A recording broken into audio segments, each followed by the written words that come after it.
Assalamualaikum warahmatullahi wabarakatuh. Bertemu lagi dengan saya Ulfia Diana Nafisah dari Tadris Matematika kelas 3E UIN Sayyid Ali Rahmatullah. Pada pertemuan kali ini saya akan menjelaskan tentang matematika dalam pembelajaran dan tokoh-tokoh matematika. Pada video kali ini terdiri dari dua bagian. Yang pertama ada sejarah matematika dalam pembelajaran dan yang kedua adalah tokoh-tokoh matematika. Bagian pertama yaitu sejarah matematika dalam pembelajaran. Sejarah matematika sangatlah penting bagi guru, bukan karena sejarah matematika sebagai salah satu cabang matematika, tetapi karena peran sejarah matematika yang secara langsung maupun tak langsung mempengaruhi pelajaran matematika. Hafel menyatakan bahwa ada 3 dimensi besar yang berpengaruh positif dalam sejarah matematika di pembelajaran. Yang pertama ada understanding atau pemahaman, yang kedua ada antusiasme, dan yang ketiga adalah skill atau keterampilan. Yang kedua adalah tokoh-tokoh matematika. Tokoh-tokoh matematika terdiri dari beberapa matematikawan. Yang pertama ada Pythagoras. Pythagoras adalah seorang matematikawan yang lahir di Samos, Turki. Di sana dia mendirikan perguruan Pythagoras. Perguruan Pythagoras sendiri membuat bukti teorema Pythagoras dan konversinya. Dan yang kedua adalah Euclid. Euclid seorang matematikawan yang lahir di Alexandria. Euclid belajar di Akademi Plato di Athena. Di sana dia membuat buku elemen yang berisi tentang postulat kelima atau postulat paralel, dan buku tersebut juga merupakan cikal bakal sistem aksiomatis. Yang ketiga ada Archimedes. Archimedes berasal dari si rajur Pulau Sisilia yang menjadi koloni Yunani dan merupakan matematikawan terbesar sebelum Isaac Newton. Dia juga merupakan seorang bapak integral dan penemu hukum hidrostatis. Karya-karya dari Archimedes adalah metode quadrature of the parabola, measure Mantovara circle, dan on spiral. Yang keempat ada Brahmagupta. Dia merupakan kepala observatori astronomi di Ujjain. Brahmagupta juga membuat buku yaitu Brahmasputa Siddhata. Bukunya lain yang terkenal adalah Algoritma dan Hansa Hadiaka. Yang kelima adalah Al-Khawarizmi. Al-Khawarizmi lahir di Khitan, Al-Khawarizm, Uzbekistan.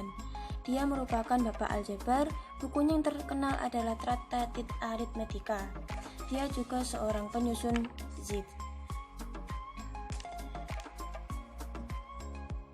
Yang keenam adalah Fibonacci. Ia lahir di Pisa. Nama lain dari Fibonacci sendiri adalah Leonardo F. Pisa, Leonardo da Pisa, dan Leonardo Pisano. Karya-karya dari Fibonacci adalah Liber Abaci, Practical Geometricae atau Practical Geometry, Flow, Liber Quadratum, dan A Letter to Master Theodorus. Tokoh yang ketujuh ada Descartes. Ia seorang penerbit Discours de la méthode pour bien raisonner et chercher la vérité dans les sciences. Dia juga membuat buku Principia Philosophiae. Ia meninggal pada tahun 1650 karena penyakit pneumonia. Yang ke-8 adalah Fermat. Pada tahun 1636, ia menceritakan mengenai penemuannya tentang kesalahan Galileo mengenai jatuh bebas, juga tentang penemuan spiral dan perbaikan tulisan Apollonius mengenai titik pada bidang. Menurut Fermat, X pangkat N plus Y pangkat N sama dengan Y pangkat N tidak memiliki penyelesaian bulat X, Y, dan Z untuk N kuadrat menjadi terkenal. Dan pada bukunya New Account of Discoveries in the Sciences of Number, ia menjelaskan bahwa 4 kali tambah 1 dapat ditulis jumlah dengan 2 bilangan kuadrat. Yang ke-9 adalah Pascal. Pada usia 12 tahun, ia mempelajari geometri secara mandiri. Pada usia 16 tahun, Ia mempresentasikan makalahnya di bulan Juni pada tahun 1639. Dia juga merupakan pembuat kalkulator pertama yang bernama Pacalin. Sedangkan pada tahun 1653, ia menulis buku Treatise Hukum Pascal. Dan pada tahun 1654, ia menyelesaikan bukunya tentang irisan kerjut. Karya terakhir Pascal adalah tentang kurva Chiloid. Yang ke-10 ada Sir Isaac Newton. Sir Isaac Newton lahir di Lincolnshire, Inggris. Pada tahun 1671, ia menulis dasar-dasar kalkulus diferensial dan integral. Karya-karya pertamanya Newton sebagai Profesor Lukasian adalah mengenai optik. Ia terpilih sebagai anggota Royal Society dan menerbitkan makalah tentang cahaya dan warna pada tahun 1672. Pada tahun berikutnya, ia terpilih sebagai Presiden The Royal of the Society. Yang ke-11 adalah Gauss. Gauss merupakan penemu hukum node, teorema binomial, rata-rata aritmatik dan geometrik, hukum kebalikan kidratik, dan teorema bilangan prima. Ia juga membuat buku Disquisitiones general Circassiarum infinitam. Dan pada tahun 1828, ia membuat buku Disquisitiones general Circa superseves surva. Ia meninggal pada tahun 23 Februari 1855.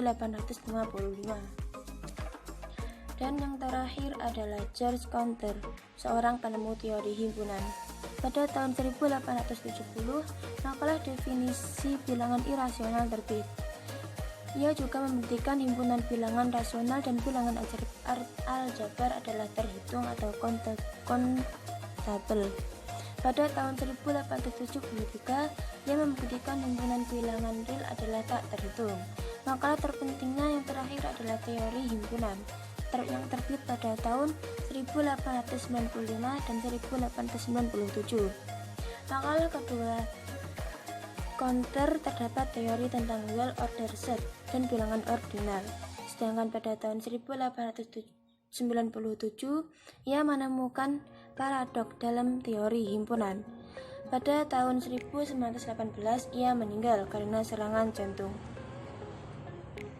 Sekian yang dapat saya sampaikan, kurang lebihnya saya minta maaf. Wassalamualaikum warahmatullahi wabarakatuh.